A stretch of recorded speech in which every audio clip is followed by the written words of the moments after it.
nikech adien gima totek economy marwa sani ni piny sana okuyot. Kose aduo giri kendo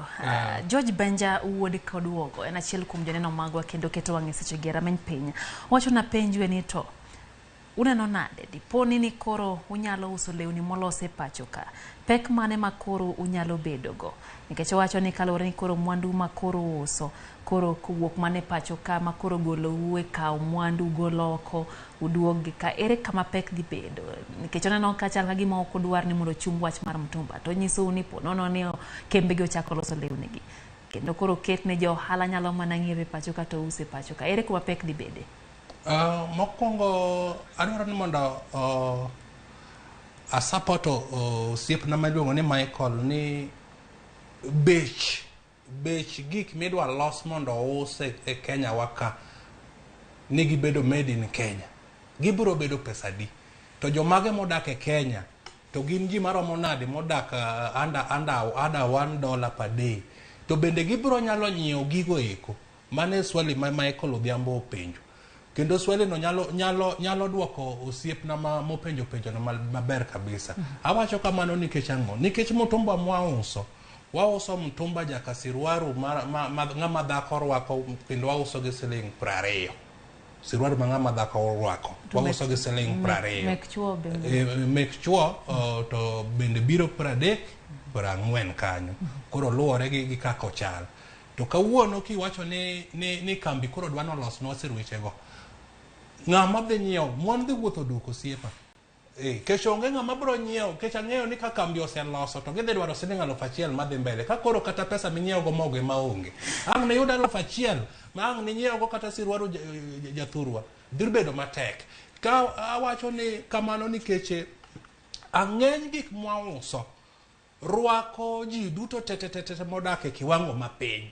kochakore gi joma ni e level mapiny level madiere gi level mamalo omiyo yudo ka waluongo gimoro ni kamera moro bende waluongo madiere gi mapiny koro jogi duto te wasab gi te to kinyal ng'isa kawuono ni kampuni bro loso law ma ja level mapiny rwako then oloso law ma ja level mamalo rwako gigi dhi bede price tag achiel ma kionge pesa to koro nendi mamano kendo jogi dhi donjo nwa adhola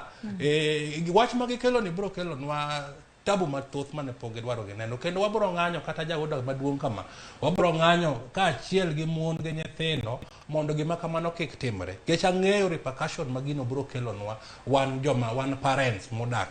kawuono ni kuma di yude tich onge maka ng'ato ng'isi ni in koro tijino olor gik kaka ok wanyal uso gik ma jogo uso go ok wanyal uso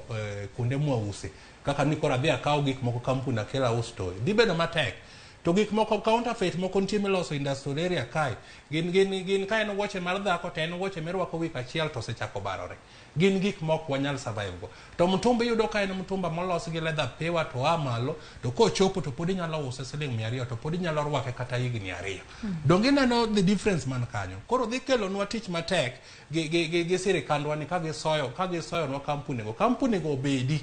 to mtumba bendo dhi mana mbele wasebedo kwa dagi mtumba mokwongo sani sama wuoyo kode ne jogo se kao tax moketo male mtumba makoro wauso ni makata mit mwayudo kuome onge mtumba ne mit ndalo machon higni 15 mokalo kawuono mtumba onge mitne gin gik moko moa China machieko jo China ng'eni nyodundni gin gik machieko makata kikawo kata sweatpant kende ok nyal romo kata joma dwaro sweatpant to tax mikadhe en pesa man malo mok inyal kawuono kendo kech ne gitimo kamano mondo wawe to giyudo ka en gima pod demand ne ni malo mok nyal ng'adore kaka giparo ni koro ere mineno ka koro Moses Kuria gi biro gi paro moro mondo ging'ade kabisa ka giyudo alternative ni mondo kodo kwongo igno ni en mane mwawuo mobede kaka public participation maji tegol pachgi kose yudo ni akoro alternative no ber koro warwako to ka podi to kwana yie maandamano ma duong' Raila dhigo mbele ni wan be wabro yawe ka ochopo ndalono Michael Ponone aparo kapo edho Daudi kose kanyo ingini cost of production e Kenya kai ni malo molo pinje mora mano gimo nyako oyiere ma ka ng'ato nyalo nyisi ni warwak ginyalo produce kai lewni ka bocha ko uska kata bocha kara mar me Kenya kai mondo mi gidwa endeleza by Kenya build Kenya cha wawuondore